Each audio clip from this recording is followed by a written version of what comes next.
Il y a 10 ans, en janvier 2015, j'ai lancé ma chaîne YouTube avec des vidéos sur la construction de mon premier abri, prévu comme atelier. Si on m'avait dit qu'après 10 ans je ferais ce travail à plein temps, je n'y aurais jamais cru. Avant de lancer ma chaîne, je regardais beaucoup de vidéos YouTube sur le travail du bois, mais j'ai constaté qu'aucune ne traitait vraiment de la fabrication d'objets avec des matériaux récupérés. Et c'était vraiment ce qui me passionnait. Donc j'ai eu l'impression d'avoir peut-être repéré un petit créneau sur le marché. J'ai été surpris de la rapidité avec laquelle la chaîne a grandi, surtout car les vidéos n'étaient pas très bonnes. Mais c'était génial de gagner quelque chose grâce à ce qui était essentiellement un passe-temps. Surtout après avoir passé 20 ans à jouer dans des groupes sans vraiment gagner d'argent. Je travaillais à temps plein le jour, puis quand la chaîne YouTube a marché, je suis devenu auto-entrepreneur. Gérer la comptabilité et les impôts tout en occupant ce poste et en publiant régulièrement des vidéos de menuiserie pendant 2 ans a vraiment porté ses fruits. Cette stratégie n'a pas vraiment marché ces dernières années, j'en reparlerai plus tard. La majeure partie des revenus de mon entreprise provient des recettes publicitaires générées par les annonces que YouTube intègre dans mes vidéos. Il existe d'autres sources de revenus que j'aborderai plus tard, mais pour YouTube, il a fallu 6 mois avant que la chaîne soit monétisée la première année. Cette année-là, j'ai publié 22 vidéos et gagné 626 livres sterling, soit environ 28 livres sterling par vidéo.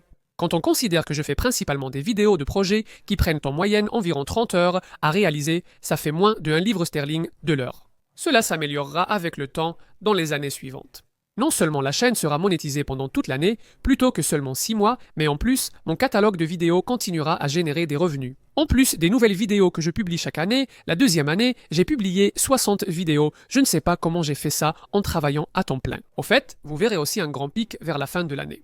C'est simplement parce que les entreprises qui veulent faire la publicité de leurs produits ou services sur YouTube ont tendance à payer plus cher pour que leurs annonces soient diffusées sur YouTube. À l'approche de Noël, gains annuels. 2172 livres sterling. En 2017, 2 ans après le lancement et la croissance de la chaîne, je me suis demandé si ce passe-temps pouvait devenir un métier. Et dans une tentative de générer plus de revenus, j'ai commencé à accepter des commandes de menuiserie, à fabriquer des articles sur mesure à vendre, à restaurer des meubles, à restaurer des plans de travail de cuisine et à vendre des produits en ligne via Etsy. Cela créait un nouveau revenu pour l'entreprise et me permettait de filmer le projet. Donc c'était gagnant-gagnant. J'ai continué à faire cela pendant environ 3 ans, en acceptant même quelques projets commerciaux, un pour un salon de coiffure local et un autre pour un studio de radio local. Cela a-t-il fonctionné un temps? Oui. Les commandes et ventes représentaient environ 30% du chiffre d'affaires global. À un moment, j'ai eu 2 clients très difficiles. L'un voulait une caisse à claire-voie, l'autre une table à manger. C'était stressant et, honnêtement, ça m'a dégoûté. En plus, après l'avoir fait pendant un certain temps, j'avais vraiment envie de fabriquer davantage les choses que j'avais envie de faire, plutôt que celles que les autres voulaient que je fasse. Alors, j'ai commencé à être beaucoup plus exigeant sur les commandes que j'acceptais. Pour les ventes sur Etsy, ça a bien marché, même si je n'en suis pas fan. Principalement parce que tout le trafic vers ma boutique Etsy semblait venir de ma chaîne YouTube, plutôt que de quoi que ce soit fait par Etsy. Et pourtant, ils prennent des frais assez élevés aux vendeurs. En plus, on entend toutes sortes d'histoires d'horreur sur à quel point Etsy est une mauvaise entreprise. J'ai depuis ouvert une boutique sur Fort Wall pour tous mes plans et produits, ce que je préfère. Aussi, en 2017, j'ai lancé une page Patreon proposant des vidéos exclusives supplémentaires, un accès anticipé à mes vidéos YouTube, des plans et des listes de coupes gratuits, ainsi que des remerciements avec mon nom à la fin de mes vidéos. Au départ, avoir un revenu mensuel régulier grâce à des personnes généreuses soutenant la chaîne était très utile. Et pendant 3 ans, cela a continué à prendre de l'ampleur, mais depuis 5 ans, cela s'est stabilisé. Et même si je suis évidemment éternellement reconnaissant envers ceux qui contribuent, j'ai toujours eu du mal à trouver le bon équilibre entre le temps consacré à créer du contenu exclusif pour les membres de la chaîne, qui se retrouvent derrière un mur payant. En plus de rendre les vidéos YouTube accessibles à tous, j'aborderai plus tard les revenus de Patreon et autres. La 3e année, j'ai publié 60 vidéos et gagné 5666 livres sterling. J'ai reçu quelques critiques, mais la plupart des spectateurs ont compris que cela me permettait de continuer les vidéos. Avant cela, l'activité ne rapportait pas assez pour que je continue. Ce partenariat m'a permis de réduire mon travail de jour de 5 à 3 jours par semaine. J'avais donc plus de temps pour faire des vidéos et c'était très excitant. Alors, est-ce que ça a marché de mon point de vue? Oui, absolument. En 2018, j'ai aussi collaboré avec un de mes héros du travail du bois sur YouTube. Après qu'on m'ait demandé dans une vidéo de questions-réponses qui serait mon collaborateur de rêve, j'ai répondu que ce serait John Heist. D'une manière ou d'une autre, il a vu cette vidéo et a commenté en disant qu'il serait heureux de collaborer. Nous avons échangé par email et collaboré sur un projet, un rêve devenu réalité et un grand honneur pour moi. Et comme si cela ne suffisait pas, la vidéo a très bien marché et a attiré plus de 9000 abonnés. En parlant de collaboration, j'ai aussi lancé une nouvelle série de vidéos où je posais une série de questions rapides à certains de mes créateurs YouTube préférés. On a beaucoup ri et c'était super de rencontrer des personnes brillantes dont beaucoup sont depuis devenus de bons amis. Malheureusement, les vidéos n'ont pas marché. Donc après le 6e épisode, la série a été arrêtée. En 2018, j'ai lancé 2 produits maison de cire à huile pour bois, une version originale et une alimentaire. Ces produits se sont très bien vendus et ont reçu d'excellents retours. En 2022, j'ai lancé une 3e version transparente. J'ai vendu bien plus de 1000 pots de ces produits. En 2023, avec la hausse du coût des ingrédients, des marges serrées et moins de disponibilité de ma part. Avec l'annonce que nous attendions un nouvel arrivant dans la famille, j'ai finalement décidé d'arrêter les 3 produits. Donc la 4e année a été très chargée. J'ai publié 74 vidéos de plus que d'habitude car je suis passé à temps partiel à mon travail principal et j'ai gagné 7309 livres sterling cette année-là. En 2019, la chaîne a atteint 100 000 abonnés et j'ai reçu la plaque YouTube, un accomplissement précieux pour moi. Mon partenaire et moi avons aussi emménagé cette année dans notre bungalow. J'étais ravi d'installer mon nouvel atelier, environ 3 fois plus grand que l'ancien, dans l'abri de jardin. Il restait beaucoup à faire, poser un plafond, isoler, combler une fosse et monter un mur. La 5e année, j'ai publié 59 vidéos et les gains se sont élevés à 9419 livres sterling. Au lieu d'un vieux monsieur qui fouille dans les poubelles, les bennes et les ruelles à la recherche de matériaux. Toujours en 2020, avec beaucoup de travaux à faire dans notre bungalow, j'ai commencé à diversifier le contenu de ma chaîne.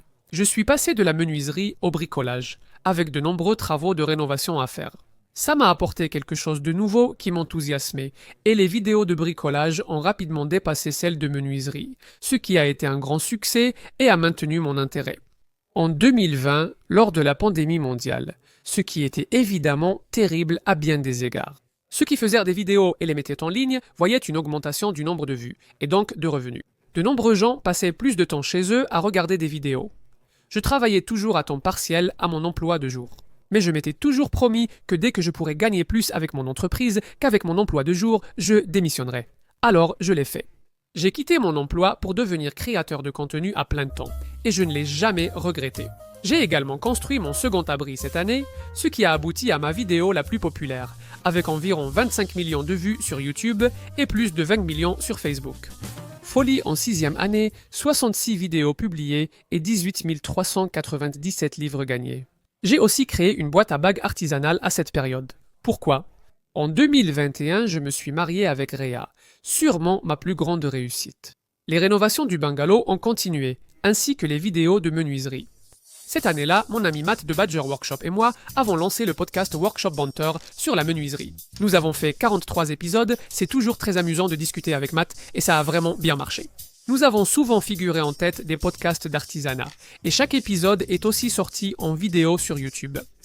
Chaque épisode exigeait beaucoup de temps, d'efforts et d'argent et nous peinions à trouver des sponsors réguliers. Donc, pour le moment, c'est en pause. La 7e année, 52 vidéos ont généré 27 521 livres sterling de gains. En 2022, l'atelier a évolué car j'ai posé des blocs et réalisé un enduit tyrolien pour la première fois. Collaboration aussi avec Stuart sur sa chaîne de bricolage et avec Robin Clever. Et Ed Harris qui a transformé gentiment le toit plat de notre bungalow en toit en pente. Ce fut un honneur de travailler avec eux. J'ai aussi réalisé ce que je considérais alors comme mon meilleur projet. Un cadre de lit double en bois récupéré lors de la démolition de notre ligne 2. J'ai aimé ce projet, mais ce n'est plus mon préféré. J'en dirai plus bientôt. En 8e année, 50 vidéos ont généré 29 520 livres sterling. En 2023, nous avons accueilli le petit Brown, qui porte toujours ce nom aujourd'hui. Un important travail dans le bungalow a mené à une nouvelle collaboration. Quand Aiden, du projet Aiden, m'a proposé de creuser un nouveau puisard monumental pour le drainage, ce furent sûrement les journées de travail les plus difficiles de ma vie. En 9e année, 41 vidéos ont été publiées pour 35 172 livres sterling de gains jusqu'en 2024. quand j'ai accepté des placements publicitaires dans mes vidéos après avoir refusé presque toutes les offres reçues durant 8 ans. Qu'est-ce qui a changé? D'abord, j'ai une famille à soutenir, donc laisser de l'argent sur la table n'était plus raisonnable. Deuxièmement, j'ai eu l'impression qu'il y avait un certain changement dans la compréhension du public quant à l'importance des sponsors pour les créateurs. Les revenus publicitaires générés par les annonces YouTube ne suffisent pas à la plupart des créateurs pour fonctionner.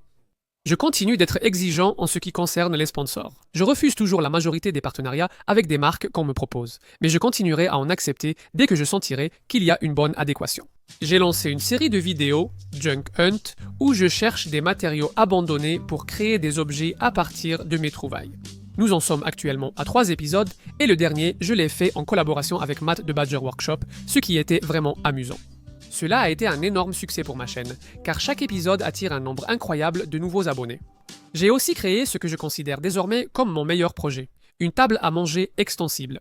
Malheureusement, la vidéo n'a pas très bien marché au début, même si depuis, elle semble attirer beaucoup de vues. Le nombre de plans que j'ai vendus pour ce projet dépasse tous ceux que j'ai réalisés auparavant. Cette année, j'ai construit pour mon frère un 3e abri, le plus grand à ce jour. Et cette fois, j'ai fait des plans détaillés et des listes de découpe que j'ai vendus en ligne et ils se sont très bien vendus. J'ai lancé mon premier et sans doute unique cours en ligne pour ceux qui veulent devenir ou renforcer leurs compétences, en tant que créateur de contenu. Les retours sur le cours ont été excellents et une belle communauté de créateurs s'est formée sur Discord. Professionnellement, cela m'a pris 3 semaines d'écriture, tournage et montage. J'ai beaucoup travaillé. Il me fallait vendre 40 cours pour rentrer dans mes frais, mais je n'en ai vendu que 36 aujourd'hui. En 10e année, j'ai publié 40 vidéos et les gains étaient de 50 000 cents livres sterling. Voici un aperçu des gains globaux au fil du temps. 186 595 livres gagnés avec 525 vidéos, soit en moyenne 355 livres par vidéo. Ces vidéos ont cumulé 528 millions de vues, soit 46 millions d'heures de visionnage depuis le lancement de la chaîne. Et si je divise les gains par le nombre total de vues, vous verrez qu'en moyenne, je gagne 0,0035 pence par vue. Et si nous utilisions ce chiffre de gain dans la formule du temps moyen passé sur chaque vidéo, comme je l'ai fait plus tôt. Je gagne environ 1183 livres par vidéo. Ce qui est juste au-dessus du salaire minimum jusqu'en mai 2025, c'est à ce moment-là que le salaire minimum passe à 1221 livres sterling. D'autres revenus et dépenses doivent être pris en compte, ce qui est positif car sinon l'entreprise ne pourrait se maintenir. C'est une véritable entreprise. Ces dernières années, elle fonctionne comme une société à responsabilité limitée, m'employant comme unique directeur. En ce qui concerne les dépenses, des choses comme les impôts, les frais de comptabilité, les outils, les matériaux, l'équipement, les assurances, tous les coûts liés à l'activité, tout cela représente généralement environ 15 000 livres par an pour moi. Je me verse un salaire d'environ 10 000 $ de l'entreprise, complété par des dividendes et des paiements de retraite de celle-ci. Ce qui, d'après ce que je comprends, est une manière assez standard de faire les choses de façon fiscalement avantageuse, comme le conseillent la plupart des bons comptables. Déduire ces dépenses des revenus YouTube réduit fortement les chiffres. C'est pourquoi j'ai d'autres sources de revenus. Les revenus YouTube comptent pour 44% de ceux de mon entreprise. Le reste se compose d'environ 24% de parrainage, 12% de revenus Facebook, 12% de revenus d'affiliation, 6% de soutien sur Patreon et 2% de vente de produits. Des choses comme des plans numériques et, de temps en temps, un objet fait main que je peux vendre en ligne. Donc, en gros, l'entreprise gagne assez pour soutenir ce que je fais, ce qui est incroyable. Cependant, cela semble aussi limité et comporte un niveau de risque élevé. Mon entreprise dépend presque entièrement de plateformes comme YouTube, Facebook, Patreon et Amazon. Sans ces plateformes, je n'ai rien. C'est un peu comme si je tenais un stand de limonade sur le terrain de quelqu'un d'autre. Si le propriétaire veut me mettre dehors ou si quelque chose arrive à ce terrain, par exemple s'il est inondé. Je dois en gros tout recommencer à zéro. Et ça fait plutôt peur. Ma stratégie actuelle consiste à gérer l'entreprise de façon très économe, en maintenant les dépenses faibles et en conservant un maximum d'argent dans l'entreprise. Ainsi, si les choses tournent mal, je peux toujours me verser un salaire via l'entreprise. Pendant que je réfléchis à ce que je vais faire ensuite et comment, bon sang, je vais réussir à tenir jusqu'à la retraite. Évidemment, cette vidéo montre à quel point j'ai essayé de nombreuses choses au fil des années pour faire grandir l'entreprise. Et il y a probablement autant de réussites que d'échecs. En gros, j'ai lancé plein de choses pour voir ce qui allait marcher. Je sais aussi, en parlant avec d'autres créateurs, que ce qui marche pour eux diffère beaucoup de ce qui marche pour moi. Il suffit de trouver ce qui fonctionne. Être créateur de contenu est, à bien des égards, le meilleur métier que j'ai eu. Inspirant, excitant et très libre. C'est aussi le plus stressant, avec le plus de responsabilités et les horaires les plus longs que j'ai connus, semaine après semaine. Ça a été un super parcours jusqu'à présent et j'espère que ça continuera longtemps. Merci de regarder.